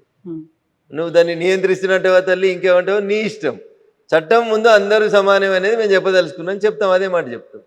సో ఇక్కడ నుంచి సీఎం కేంద్రానికి 53 సార్లు వెళ్ళాడు. కాకపోతే కేంద్ర ప్రభుత్వం తరఫున రావాల్సినటువంటి హామీలు కావచ్చు, విభజనకు సంబంధించినటువంటి ఇప్పటికీ అమలు జరగలేదు అనే దాంతో పాటుగా బడ్జెట్ కేటాయింపులు అనేవి. కవిత గారు, నేను అందుకని తెలుగు మీడియాకు పైత్యం అని చెప్పిన. 53 సార్లు పోయినప్పుడు ఎన్నిసార్లు మోడీ గారిని కలిసిరు, ఎన్నిసార్లు కేంద్ర మంత్రులను కలిసిరు? మీ దగ్గర లిస్ట్ ఉందా? లేదు. పేపర్ కటింగ్లు ఉన్నాయా? తీసుకురారు. ఒక 15 రోజుల తర్వాత మళ్ళీ కలుద్దాం కవిత గారు. నేను ఓపెన్గా ఛాలెంజ్ చేస్తున్నా. 53 సార్లు వచ్చిండు కదా ఆయన. కాంగ్రెస్ పార్టీ పెద్దలను కలవడానికి ఎన్నిసార్లు వచ్చిండు ఢిల్లీకి? భారతీయ జనతా పార్టీ నాయకత్వంలోని ఎన్డీఏ ప్రభుత్వ పెద్దలను కలవడానికి ఎన్నిసార్లు వచ్చిండు? కాంగ్రెస్ వాళ్ళు ఎన్నిసార్లు అపాయింట్మెంట్ ఇచ్చారు? ప్రభుత్వ పెద్దలు ఎన్నిసార్లు అపాయింట్మెంట్ ఇచ్చారు? తీరు మీ 53 అపాయింట్మెంట్లు డేట్లు దిగిరి. నేను ఇంట్లో లేను, ఇంట్లో ఉంటే నా దగ్గర ఫైల్ ఉంది, ఏ రోజు వచ్చిండు, ఏ రోజు ఎంతమందిని కలిసిండు అనేది నేను ఇస్తాను మీకు లిస్టు. వచ్చిన ప్రతిసారి మేము ఇచ్చినాం. ఆఖరికి నీకు రాహుల్ గాంధీ నీకు ఇవ్వలేదు టైం, మేము ఇచ్చినాం, మా ప్రధానమంత్రి గారు ఇచ్చిర్రు, ఈ దేశ ప్రధానమంత్రి గారు ఇచ్చిర్రు. ఎట్లా కవిత గారికి ఇట్లా అంటే బురద తల్లితే ఎట్లా? పైత్యమైన పదం ఎందుకు అంటే గిందుకనే 53 సార్లలో నువ్వు 10-15 సార్లు నీ పార్టీ పని కోసమే పోయినావు, దానికి కూడా కేంద్రానికి పోయినా అని చెప్తావు. ఫండ్స్ ఇచ్చే విధానం, అరే మీ యూపీఏ ప్రభుత్వం అధికారంలో ఉన్నప్పుడు రేవంత్ రెడ్డి గారు కాంగ్రెస్ పెద్దలారా యూపీఏ 1 యూపీఏ 2 హయాంలో మీరు 32% ఫండ్స్ని డివల్యూషన్ ఆఫ్ ఫండ్స్ అని ఒక చట్టం ఉంటుంది, దాని ప్రకారం డెవల్యూషన్ ఆఫ్ ఫండ్స్ ప్రకారం కేంద్రానికి ఎన్ని రావాలి, రాష్ట్రాలకు ఎన్ని రావాలని ఫండ్స్ పంచుతారు. 32% పంచేటోళ్ళు మీరు. ఆక్స్ఫర్డ్లో చదువుకొని ప్రపంచంలో గొప్ప ఆర్థికవేత్త అన్న మన్మోహన్ సింగ్ గారు ఈ దేశాన్ని పాలించిన 10 ఏళ్లలో కేంద్రం నుంచి రాష్ట్రాలకు వచ్చిన నిధులు 32% అయితే భారత ప్రభుత్వం నరేంద్ర మోడీ గారు ప్రధానమంత్రి అయిన మే 2014 నుంచి ఇప్పటిదాకా మేము ఇస్తున్న నిధులు ఎవరు అడగకముందు మేము పెంచింది 42% పెంచినాం. కవిత గారు మీకు ఎందుకు కనబడతలేవు? అందుకనే మళ్ళీసారి ఎల్వి ప్రసాద్ పోయి కళ్ళు మళ్ళీ మంచి చెక్ చేసుకోరని చెప్తున్నాం. మీరు 53 సార్లు వచ్చింది మా కోసం కాదు, డివల్యూషన్ ఆఫ్ ఫండ్స్ రాసింది మేం కాదు, భారత రాజ్యాంగంలో ఫండ్స్ పంపిణీ ఎట్లా జరగాలని చెప్తే గట్లే చేస్తూ ఉన్నాం. గతంలో ఉన్నటువంటి కాంగ్రెస్ ప్రభుత్వం వచ్చే కంటే ముందు, అంటే నరేంద్ర మోడీ గారు అధికారంలోకి వచ్చే కంటే ముందు 32% రాష్ట్రాలకు నిధులు ఇస్తే మేము అధికారంలోకి వచ్చినాక 42% నిధులు ఇస్తామని ఇస్తున్నాం. ఎందుకు? 10 ఏళ్ళు ముఖ్యమంత్రిగా చేసిరు కాబట్టి, మోడీ గారికి ముఖ్యమంత్రుల కష్టాలు తెలుసు కాబట్టి రాష్ట్రాలకు ఇచ్చే డబ్బుల్ని పెంచిండు కదా. మీరు ఏ ఊరికైనా పోయి ఈ రాష్ట్రం కాదు ఏ రాష్ట్రానికైనా పోయి చూడు, ఆ రాష్ట్రంలో రోడ్లు ఎవరైనా ఎత్తురు అంటే ఒక్కటే ఒక నేషనల్ హైవే డిపార్ట్మెంట్ వేస్తుంది, భారత ప్రభుత్వం వేస్తుంది. రైల్వే 4 లక్షల కోట్ల రూపాయలు ఖర్చు పెట్టి రైల్వేలు ఎక్స్పాన్షన్ అవుతున్నాయి, బ్రాడ్ గేజ్లు అవుతున్నాయి, ఆర్ఓబీలు ఆర్యూబీలు metre గేజ్లు broad గేజ్లు అవుడు, Vande Bharat ఎక్స్ప్రెస్లు. Secunderabad railway station పోయి చూడు కవితమ్మ, శంషాబాద్ ఎయిర్పోర్ట్ తోటి పోటీ పడేటట్టు ఉంది అది. గవి కనబడాయి మనకి. కేంద్రం పైసలు ఇస్తలేదు, ఎవరు ఇస్తుర్రు? చెర్లపల్లికి పోయి చూడు, 1000 కోట్లు పెట్టి కట్టినాం రైల్వే టెర్మినల్, ఎట్లుందో చూడు ఒకసారి. దేశంలో ఎప్పుడో స్వతంత్రం కంటే ముందు కట్టిన రైల్వే స్టేషన్లు. తెలంగాణలో 42 రైల్వే స్టేషన్ల రూపురేఖలు ఎట్లా మారినాయో చూడు. ఇప్పుడు రైల్వే స్టేషన్లలో ఎస్కలేటర్లు వచ్చినాయి కవిత గారు, మీరు ఎప్పుడైనా రైలు ఎక్కితే తెలుస్తుంది. పోయి సికింద్రాబాద్ రైల్వే స్టేషన్ చూడుర్రి, చెర్లపల్లి రైల్వే స్టేషన్ చూడుర్రి. అరే నిన్ననో మొన్ననో పేపర్లో రాసుకుంటున్నాడు రేవంత్ రెడ్డి, ఫ్యూచర్ సిటీకి వెళ్ళి అమరావతి దాకా రోడ్ ఎత్తాడట 12 లైన్లు. పైసలు ఎవరు ఇస్తున్నారు కవిత గారు? మేమే ఇస్తున్నాం. కోమటిరెడ్డి వెంకటరెడ్డి గారు చెప్తారు, హైదరాబాద్ టు విజయవాడ మేము 8 లైన్ల రోడ్డు చేస్తున్నాం. పైసలు ఎవరు ఇస్తారు? గ్రీన్ఫీల్డ్ ఎక్స్ప్రెస్ హైవే భారత ప్రభుత్వం నరేంద్ర మోడీ గారు ఇస్తారు. సూర్యాపేటకి వెళ్ళి ఖమ్మం పోవాలంటే ఇంతకుముందు 3 గంటలు పడుతుండే కవిత గారు, ఇప్పుడు గంట కూడా పట్టది. ఎవరు ఇచ్చిరు నేషనల్ హైవే? భారత ప్రభుత్వం నరేంద్ర మోడీ గారి నాయకత్వంలో ఇచ్చింది. ఏం మాట్లాడతారు కవిత గారు? పైసలు వస్తా లేకపోతే మీరు ఒక్కసారి గట్ల పోరి, ఇంకా మేడ్చల్కి వెళ్ళి కొంపల్లికి వెళ్ళి అత్వెల్లి గట్ సైడ్ పోయి రండి రోడ్డుకి. నరకం కనబడుతుంది రోడ్డు మీద. ఇలా 6 లైన్స్ రోడ్ వేసి 1200 కోట్లు ఇచ్చి పని చేపిస్తా ఉన్నాం. నా పార్లమెంట్ కాన్స్టిట్యున్సీ ప్రారంభమయ్యే బిహెచ్ఎల్ దగ్గరికి రండి, బిహెచ్ఎల్ చౌరస్తాలో సిగ్నల్ పడితే గంట ఏడ్చుకుంటా నిల్చుంటారు జనాలు. ఇప్పుడు 5 నిమిషాల లోపల బిహెచ్ఎల్ చౌరస్తా పారైపోతారు. సుమారు 200 కోట్లతోటి ఫ్లైఓవర్ కట్టినాం, నేషనల్ హైవే మీద కట్టినాం. మియాపూర్ చౌరస్తా నుంచి సంగారెడ్డి చౌరస్తా దాకా 6 లైన్స్ రోడ్ వేస్తా ఉన్నాం, నేషనల్ హైవేస్ నడుస్తున్నాయి. మీరు ఏదైనా కూరుకోయి స్టేట్ హైవేస్ చూసినా పోరు ఎట్లుందో చెప్తా నేను. మీరే కంపేర్ చేసి చూడు state highways and national highways, ఎవరి పనితీరు ఎట్లుందో తెలుస్తుంది. ముఖం మంచి లేక దెబ్బలు కొడితే ఎట్లా తల్లి? ఇప్పుడు ఇవన్నీ చెప్తున్నటువంటి రఘునందన్ రావు ఇన్ని రకాలుగా మాట్లాడుతుంటే ఎందుకని బయట మాట్లాడట్లేదు మీరు? ఎందుకు వీటి వినిదా? ఇది బయట కాకపోతే ఇంట్లో మాట్లాడుకుంటున్నాం. ఇంటర్వ్యూలో మాట్లాడేది కదా, ప్రపంచం అంతా చూస్తుంది కదా. ఇంటర్వ్యూలో ప్రతి మీటింగ్ ఇప్పుడు నాతో పాటు మీరు సిద్దిపేటకి రండి, కొద్దిసేపు అయిన తర్వాత నేను జిఎస్టీ మీద అవగాహన సదస్సు పెడుతున్నా. నిన్న పెట్టిన గజ్వేల్లో, మొన్న పెట్టిన మెదక్లో గంటన్నర వర్తక వాణిజ్య వ్యాపార అడ్వకేట్లు, డాక్టర్లు, కిరాణా దుకాణాలు, సిమెంట్ దుకాణాలు, హార్డ్వేర్ దుకాణాలు అందరినీ కూర్చోబెట్టి 2 గంటలు వస్తున్న కవిత గారు. జనానికి బయట మాట్లాడకపోతే ఇంట్లో మాట్లాడుతున్నాడు. కాకపోతే చేసినటువంటి పథకాలు కేంద్రం అయితే ఏమేవైతే తీసుకొచ్చిందో ప్రాజెక్టులు, వీటన్నిటి గురించి చెప్పాల్సినటువంటి బీజేపీ ఎంపీలు ఆ స్థాయిలో చెప్పలేకపోతున్నారు కదా అనేది. రోజు పొద్దున్నే సాయంత్రం దాకా నా ఫేస్బుక్ ఓపెన్ చేసి చూడు, రోజు ఎన్ని గంటలు అరుస్తా ఉన్నా, ఎన్ని గంటలు చెప్తా ఉన్నా. పాల మీద పైసలు తగ్గించినాం, పాల మీద తగ్గించినాం, ఉప్పు మీద తగ్గించినాం, మందుల మీద తగ్గించినాం, మీరు తిరిగే స్కూటీ మీద తగ్గించినాం, మీ సార్ తిరిగే కారు మీద తగ్గించినాం, దేని మీద తగ్గియలేదు. ఆఖరికి హెల్త్ ఇన్సూరెన్స్ మీద 0 చేసినాం, జిఎస్టీ తగ్గించి మీ ఇంటికి నెలకు 15,000 రూపాయలు ఖర్చు తగ్గించినాం. దాని గురించి మాట్లాడారు ఎందుకు కవిత గారు? మేం చెప్పకపోతే ఎవరు చెప్తా ఉన్నారు? ప్రతి పేదోడికి లాభం జరుగుతుంది జిఎస్టీ వల్ల. 12 లక్షలు ట్యాక్స్ ఎగ్జంప్షన్ ఇచ్చినాం కదా మీకు. ఎవరు ఇచ్చిర్రు? నరేంద్ర మోడీ గారి నాయకత్వంలో నిర్మలా సీతారామన్ ఆర్థిక మంత్రి ఇచ్చిర్రు. మరి మీరు ప్రపంచం మెచ్చిన గొప్ప ఆర్థికవేత్త కదా, మీ హయాంలో ఇన్కమ్ ట్యాక్స్ ఎగ్జంప్షన్ ఎంత ఉండే? కాంగ్రెస్ హయాంలో 10 ఏళ్ళు మీరు కూడా పాలిచ్చిర్రు కదా. ఏమైంది? అయితే నేను అనేది కేవలం రఘునందన్ రావే ఎందుకు మాట్లాడుతున్నాడు, మిగిలిన ఎంపీలు కావచ్చు, ఎమ్మెల్యేలు కావచ్చు, ఇక్కడ ఉన్నటువంటి లీడర్లు ఇవన్నీ ఎందుకు మాట్లాడలేకపోతున్నారు, ఎందుకని చెప్పట్లేదు? ఎవరు చెప్తలేదు. ఎవరి నియోజకవర్గాల వాళ్ళ మేము తిరిగి చెప్పుకుంటున్నాం. ఎవరి పని వాళ్ళు చేస్తూనే ఉంటారు. చేతుల పని చేతులు వేస్తాయి, కాళ్ళ పనులు కాళ్ళే చేస్తాయి. అందరూ మాట్లాడారు కవిత గారు. కొందరు మాట్లాడతారు, కొందరు పని చేస్తారు, కొందరు ఇంకొక పని చేస్తారు. దేవుడు ఎవరికి ఏది ఇస్తే ఆ శక్తి ప్రకారం పని చేసుకుంటూ పోతారు కదా కవిత గారు. ఎస్. సో అందరూ పని చేయలేరు, కొంతమంది మాట్లాడతారు, కొంతమంది పని చేస్తారు. వెరీ రీసెంట్గా బీజేపీకి సంబంధించి ఒక నిర్ణయం తీసుకుంటున్నట్టున్నారు. 10 ఏళ్ల నుంచి ఎవరైతే పదవుల్లో ఉన్నారో వాళ్ళకి పార్టీ వైపు, పార్టీలో బాగా పనిచేస్తున్న వాళ్ళని పదవుల వైపు అనేది. రఘునందన్ రావుకి కేంద్ర మంత్రి వస్తుందా? నేను పని చేస్తాను కదా ఎంపీ. అదే అంటున్నా, నేను పార్టీలో ఇక్కడ పని చేస్తున్నారు కాబట్టి కేంద్ర మంత్రిగా వస్తుందా? పార్టీగా పనిచేస్తలే, నేను ఎంపీగా పనిచేస్తామన్నా. పార్టీ అవకాశం ఇచ్చింది, ఎంపీగా గెలిచిన. అరే 20 లక్షల మంది జనానికి పొద్దుగలైతే సావుకోసలు ఉన్నది వర్షాలతోటి. రోడ్డు తెగిపోతున్నాయి, మోరీలు తెగిపోతున్నాయి, జ్వరాలు వస్తున్నాయి, రకరకాలైనటువంటి సమస్యలు వస్తూ ఉన్నాయి. అన్ని సమస్యల్ని అడ్రస్ చేసేందుకు పని చేస్తూనే ఉన్నా కదా. 24/7 నేను కూడా చూడరు మీరు ఒకసారి. నేను అందుకనే చెప్పిన మీకు, నేను చెప్తే నాది నేను గొప్పగా కనబడుతుంది. నా ఫేస్బుక్ పేజ్ ఓపెన్ చేస్తే తెలుస్తుంది, నేను ఎన్ని గంటలు ఇంట్లో ఉన్నా, ఎన్ని గంటలు బయట ఉన్నా తెలుస్తుంది. నిన్న పొద్దుల జిన్నారంలో ఉన్నా, సంగారెడ్డి జిల్లాలో ఉన్నా. నిన్న సాయంత్రం వచ్చేసరికి నేను మళ్ళీ గజ్వేల్కి పోయినా, సిద్దిపేట జిల్లాకు పోయినా. ఎంతమందిని కలిసినా, ఎన్ని సంఘాలను కలిసినా, జిఎస్టీ గురించి ఎంత ఎక్స్ప్లెయిన్ చేస్తున్నాం. సేవా పక్వాడా నరేంద్ర మోడీ గారు 75వ జన్మదినాన్ని పురస్కరించుకొని ఏమేం చేయాలి, 17 సెప్టెంబర్ నుంచి అక్టోబర్ 2 దాకా కంఠశోష పెట్టుకొని చెప్తా ఉన్నారు మా ఎంపీలు. కాలుకు బల్పం కట్టకుండా తిరుగుతున్నారు మా ఎమ్మెల్యేలు అంతా కాన్స్టిట్యున్సీలలో. అందుకే అంటున్నా నేను, మంత్రి పదవి వస్తుందా అని అడుగుతున్నాను. ఏం మంత్రి పదవి? నాకు మంత్రి పదవి ఈడేందుకు వస్తుంది? కేంద్రంలో అని అడుగుతున్నాను. కేంద్రంలో ఇప్పుడు ఏం ఎక్స్పాన్షన్ లేదు కదా తల్లి. తొందరలో మొన్న తీసుకున్నటువంటి ఒక నిర్ణయం ఇంటర్నల్ గా నేను మొదటిసారి గెలిచినటువంటి ఎంపీని కవిత గారు. నాకంటే చాలా మంది సీనియర్లు ఉన్నారు, 3 సార్లు గెలిచిన వాళ్ళు, 4 సార్లు గెలిచిన. ఎఫిషియన్సీ ఎవరి దగ్గర అవుతుందో, ఎవరైతే క్రమశిక్షణ కలిగినటువంటి కార్యకర్తగా పార్టీ ఏం పని చేయమంటే ఆ పని చేస్తాను. పార్టీ పిలిచి అది ఏం చేయమంటుందో ఆ పనికి నేను కట్టుబడి ఉంటాను. రేపు పిలిచి మంత్రి పదవి ఇస్తే ఇంకా వేగంగా పనిచేస్తాం, ఇంకో పదవి ఇస్తే ఇంకా పని చేస్తాం. లేదు ఇప్పుడు ఉన్నదానికి న్యాయం చేయమంటే చేస్తాం, న్యాయమే చేస్తాం. సో డిమాండ్లు ఏమి ఉండవా రఘునందన్ రావు? ఏమీ ఉండవు, సైలెంట్ గా వర్క్ చేసుకుంటూ పని చేసుకుంటూ పోతుంటే వద్దంటే వస్తాయి కవిత గారు. పని చేయని వాళ్ళకి రావు ఏం కానీ. నేను పని నమ్ముకున్నాని పని చేసుకుంటూ పోతూ ఉంటాను. శివుడు ఆజ్ఞ లేకపోతే చీమ గారు అది నన్ను వస్తున్న దేవుడు ఏదో రాసి పంపించి ఉంటాడు, దాని ప్రకారం నడుస్తూనే ఉంటుంది journey. Neither you can change my life or I can change your life. Exactly. So ఇప్పుడు జిహెచ్ఎంసీ ఎలక్షన్స్ కి సంబంధించి అవుతాయి అంటారా? ఎప్పుడుండే ఛాన్సెస్ ఉంటాయి? జూబ్లీ హిల్సే కాలేదు, జిహెచ్ఎంసీ దాకా ఎందుకు పోతారు కవిత గారు? పొద్దుగా లేచి ఛాయ్ తాగురు, అప్పుడే బిర్యానీ ఎట్లా తింటారు? బిర్యానీ సాయంత్రం దాకా ఎప్పుడైనా తినవచ్చు, ముందు ఛాయ్ తాగురు. జూబ్లీ హిల్స్ కానీ జూబ్లీ హిల్స్ అయినాక జిహెచ్ఎంసీ పెట్టాలన్నా వద్దా? ఇప్పుడు సర్పంచ్ పెట్టిండు కదా, ఎంపీటీసీ పెట్టిండు కదా, మున్సిపాలిటీ పెట్టిండు కదా, అట్లా జిహెచ్ఎంసీ పెట్టడా చూద్దాం. జూబ్లీ హిల్స్ ది ఎట్లా ఉండబోతుంది ఏమనుకుంటున్నారు మీరు? 100% భారతీయ జనతా పార్టీ అభ్యర్థి గెలుస్తాడు. ఎవరుంటారు? పార్టీ ఎవరిని నిర్ణయిస్తే వాళ్ళు ఉంటారు. ఓకే, దెన్ వాట్ అబౌట్ ఆ 10 గారు కూడా దరఖాస్తు చేసుకోవచ్చు. ఇంకా జాయిన్ అవ్వలేదు, అవ్వకుండా జాయిన్ పెట్టుకోవచ్చు దరఖాస్తు.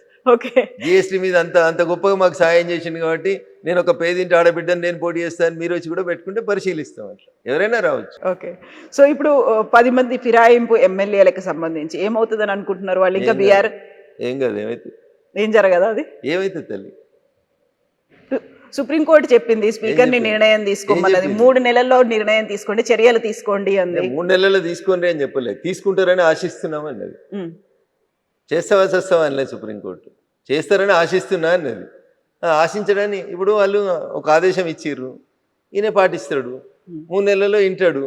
ఒక్క ఎమ్మెల్యే కూడా పార్టీ మారలేదనే రాసిచ్చిర్రు, దాని మీద నిర్ణయం ఇస్తాడు, అయిపోయి ఇంకే అంతే.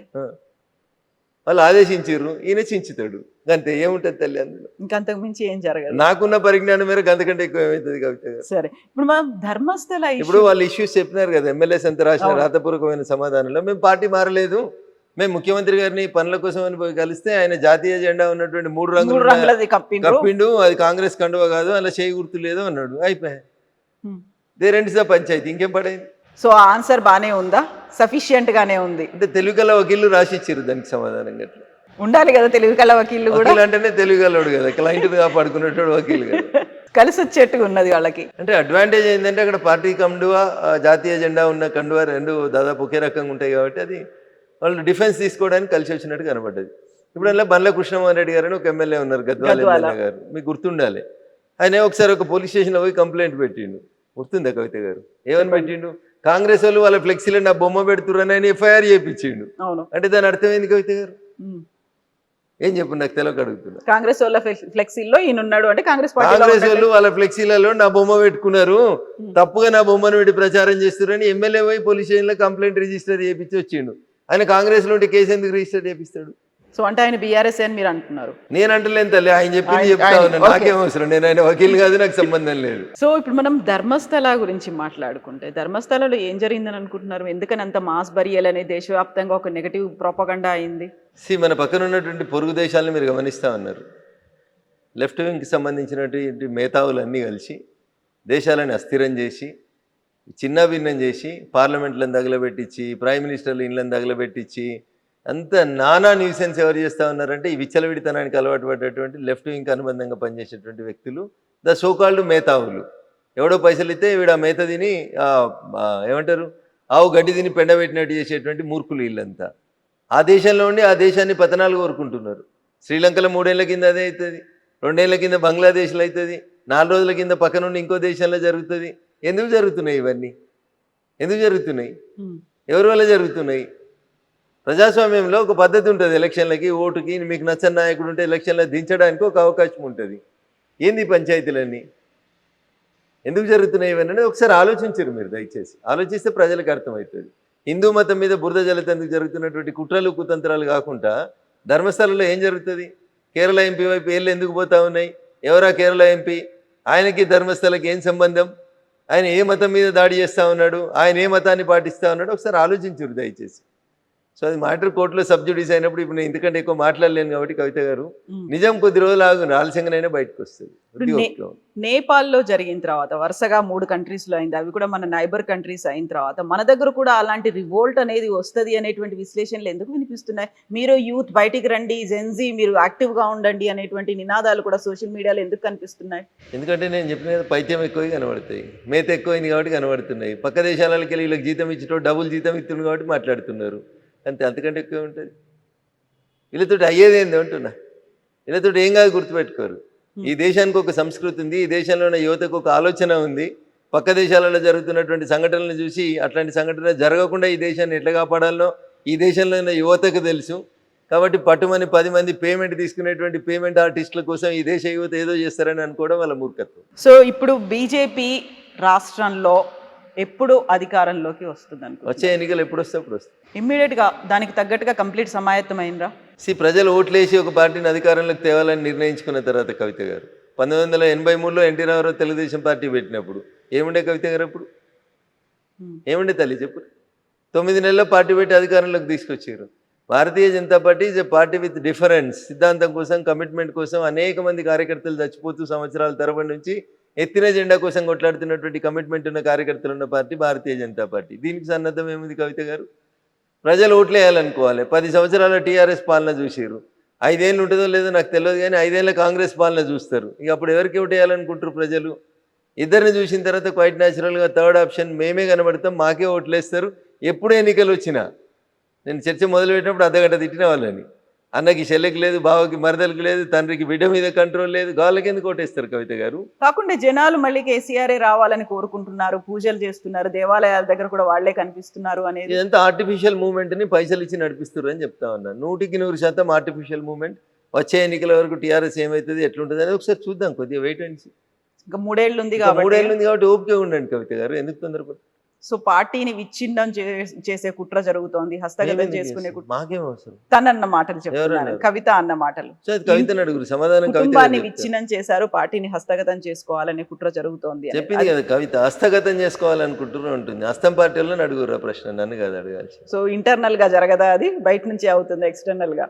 ఇంటర్నల్గా ఏముంటుంది కాబట్టి పార్టీ వాళ్ళు ఉన్న 3 అనుకున్న తర్వాత 4 బెనిఫిట్ అవుతుంది. గట్లా పిట్టపోరు ఏదో పిల్లి తీర్చింది అన్నట్టు ఉంటుంది పంచాయతీ. ఇప్పుడు వాళ్ళ పంచాయతీ అంతా గట్లే ఉంటుంది. ఇప్పుడు కవిత అనేటువంటి ఎపిసోడ్ వచ్చిన తర్వాత ఏం జరిగిందని జర్నలిస్ట్ మిత్రుడు కృష్ణ అడిగిన ప్రశ్నలకు సమాధానం చెప్పారు, జనం చెప్పారు. కవితను సస్పెండ్ చేస్తారా చేయరా ఏమనుకున్నారు మీరంటే అది ఊహించిందే అన్నారు.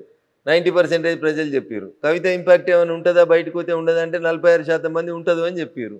ఇక 46% మంది ఉంటుందంటే 1% ఓట్లతోటి పార్టీలు గెలిచి ఓడిపోయి జరిగే ఈ దేశం లోపల కవిత గారు 46% మంది జనం మీద ఇంపాక్ట్ ఉంటుంది కవిత మీద తీసుకున్న నిర్ణయం అంటే టీఆర్ఎస్ ఎక్కడ ఉంటుంది ఒకసారి ఆలోచించు. కాకుంటే 3 ఏళ్ల కాలం ఉంది కదా, ఇప్పుడు ఆ ఇంపాక్ట్ ఉంది అనిపిస్తుందేమో. 3 ఏళ్లలో అదే కంటిన్యూ అవుతుంది అంటారా? 3 ఏళ్లలో ఈ పార్టీ 3 ముక్కలు కాదని ఎవరు మీరు గ్యారంటీ ఇస్తారా? ఇలా చెల్లెపోయింది రేపు బాగోవడానికి గ్యారంటీ ఇస్తారా? రేపు గౌరవనీయులు సంతోష్రావు గారు బయటకు వరని గ్యారంటీ ఇస్తారా? అంతా శ్రీమంతులే అయినారు కదా, అందరి దగ్గర 1000 కోట్లు అయిపోయినాయి కదా. ఎవరైనా బయటకోవచ్చు, ఎవరైనా కొత్త పార్టీ పెట్టుకోవచ్చు, ఎవరైనా ఏదైనా చేసుకోవచ్చు, ఏముంటుంది. సో ఇప్పుడు మళ్ళీ బీజేపీ వచ్చే పరిస్థితులు ఉన్నాయంటారా? మీరు చెప్పినట్టుగా అప్పుడు ఎన్టీఆర్ పార్టీ స్థాపించినప్పుడు 9 నెలల్లోనే అధికారంలోకి అంటే అలాంటి పరిస్థితి ఇప్పుడు ఉందా? అంతకంటే ఎక్కువ ఘోరమైన పరిస్థితి ఉంది. ప్రజలు కాంగ్రెస్ని అంతకంటే ఎక్కువ ద్వేషిస్తారు, టీఆర్ఎస్ పట్ల అంతకంటే ఎక్కువ కోపంగా ఉన్నారు ప్రజలు. భారతీయ జనతా పార్టీ ఒకటి ఆల్టర్నేట్ కనబడుతుంది, ఎన్నికలు ఎప్పుడు వస్తాయని ఎదురు చూస్తారు. యూనిటీ ఉందా బీజేపీలో? మరి దానికోసం సమిష్టిగా పోరాడడానికి కృషి చేయడానికి ఉంది, కలిసికట్టుగా ఉంది. 100% ఉంది తల్లి. అందరం కలిసే ఉన్నాం, కలిసి కట్టుకునే ఉన్నాం, కలిసి కొట్లాడతాం, కలిసే అధికారంలోకి వస్తాం. కాకపోతే ఎవరికి వాళ్ళు ఇండివిజువల్ గా మాట్లాడుతున్నారు, ఎవరికి వాళ్ళు సెపరేట్ గా. ఇప్పుడు కవిత మా ఇంటికి వచ్చి ఇంటర్వ్యూ చేస్తే రఘునందన్ రావు సమాధానం చెప్తారు, కానీ రాజేందర్ గారు బండి సంజయ్ గారు ఎట్లా చెప్తారు తల్లి? దీన్ని కూడా ఇండివిజువల్ గా మాట్లాడుతారు. మీరు రేపు పొద్దున బండి సంజయ్ గారు ఇంటర్వ్యూ చేయరు, ఆయన కూడా మాట్లాడతాడు. అరవింద్ గారు ఇంటర్వ్యూలు చేయడం వేరు, పబ్లిక్ గా మీడియా ముందు మాట్లాడడం వేరు ఉంటది. కార్యకర్తల సమావేశాల్లో మీడియా ముందు రోజు ఏం మాట్లాడతారు? కార్యకర్తల సమావేశం అంతటి జరుగుతున్నాయి, దేశంలో అందరు ఎంపీలు పనిచేస్తారు. ఒక్కసారి నా 3 రోజులు వెనక పోయి చూడరాదు, 3 రోజుల నుంచి నేనేం పని చేసినా కనబడుతుంది కదా తల్లి. ఎందుకంటే ఊరికి అనుమానం పెట్టుకొని ఇబ్బంది పడతావు మనసులో. చూడు అట్లే ప్రతి ఎంపీకి ఫేస్బుక్ పేజ్ ఉంది, చూడు ఒకసారి ఎవరెవరు ఎక్కడ పనిచేస్తారు, ఏం మాట్లాడుతారో తెలుస్తుంది కదా. అందరం పనిచేస్తున్నాం, నియోజకవర్గాల్లో పనిచేస్తున్నాం, రాష్ట్ర నాయకత్వం బలంగా ఉంది, కేంద్ర నాయకత్వం బలంగా ఉంది, పార్టీ అధికారంలోకి వస్తుంది. So you are very confident. ఎన్ని లెక్కల్లో చెప్పమంటే ఎట్లా చెప్తారు? ఎన్ని వస్తాయి అని అంటారు మీరు? అధికారంలో రావడానికి ఎన్ని సీట్లు కావాలో అన్ని వస్తాయి. చాలా మ్యాజిక్ ఫిగర్ క్రాస్ అయితే సరిపోతుంది అంటారా? సరిపోదు. ఇప్పుడు కాంగ్రెస్కి ఎన్ని వచ్చినాయి? 63 వచ్చినట్టున్నాయి కదా, సరిపోతలేవా? అంతే మరి, అంతేనా? అంటే 63 కాదు, రేపు 119 ఉంటాయా, 153 అవుతాయా, 175 అవుతాయా? చాలా కాలంలో చాలా మార్పులు వస్తాయి తల్లి. 3 ఏళ్లలో 1 నేషన్ 1 ఎలక్షన్ వస్తుంది, మహిళా రిజర్వేషన్ 33% వస్తుంది, స్టేట్ అసెంబ్లీలో ఉన్న సీట్లు రీఆర్గనైజ్ అవుతాయి, దాంతోపాటు ఎస్సీ ఎస్టీల సీట్లు రీఆర్గనైజ్ అవుతాయి, భారత పార్లమెంట్లో సీట్లు పెరుగుతాయి, జనగణన పూర్తి అయిన తర్వాత రీఆర్గనైజేషన్ కమిటీస్ వస్తాయి. ఇన్ని పెట్టుకొని రేపు ఏమవుతుందో తెలియనప్పుడు 3 ఏళ్ల తర్వాత ఏమవుతుందో ఇప్పుడు ఎట్లా ఉంచుతాం కవిత గారు? అందులో 42% రిజర్వేషన్తో పాటుగా ఇప్పుడు కర్ణాటక గవర్నమెంట్ కూడా మళ్ళీ బీసీ కులగణన చేయాలి అనేటువంటి ఒక నిర్ణయానికి ఎప్పుడో చేసిన కులగణన ఏమైంది కవిత? అది ఎప్పుడో 10 ఏళ్ల కింద చేశారు కాబట్టి మళ్ళీ ఇప్పుడు శాస్త్రీయంగా చేయాలి అనేది. కాంగ్రెస్ అధికారంలో ఉన్నప్పుడు ఒక రకంగా ఉంటుంది, ప్రతిపక్షంలో ఉంటే ఒక రకంగా ఉంటుంది. కాంగ్రెస్ ఈ దేశంలో బీసీలకు ఏ రోజు కూడా న్యాయం చేయలేదు. ఈ దేశానికి స్వతంత్రం వచ్చిన 75 ఏళ్ల తర్వాత నిన్న ప్రమాణ స్వీకారం చేసినటువంటి గౌరవనీయులు రాధాకృష్ణన్ గారు భారతదేశానికి మొట్టమొదటి ఓబీసీ ఉపరాష్ట్రపతి. అంటే మీరు అర్థం చేసుకోరు కాంగ్రెస్ సంస్కారం ఏందో. 55 ఏళ్ళు ఈ దేశాన్ని పాలించి ఒక ఉపరాష్ట్రపతిని ఒక ఓబీసీ క్యాండిడేట్ని చేయలేనటువంటి పార్టీ కాంగ్రెస్ పార్టీ.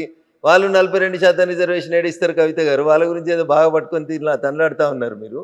మీ క్యాండిడేట్ దిక్కులేడు. ఎవరికి ఇచ్చారు ఉపరాష్ట్రపతి క్యాండిడేట్? సుదర్శన్ రెడ్డి గారు ఓసీకి ఇచ్చారు. ఎందుకు బీసీకి ఎందుకు వెళ్ళలేదు మరి?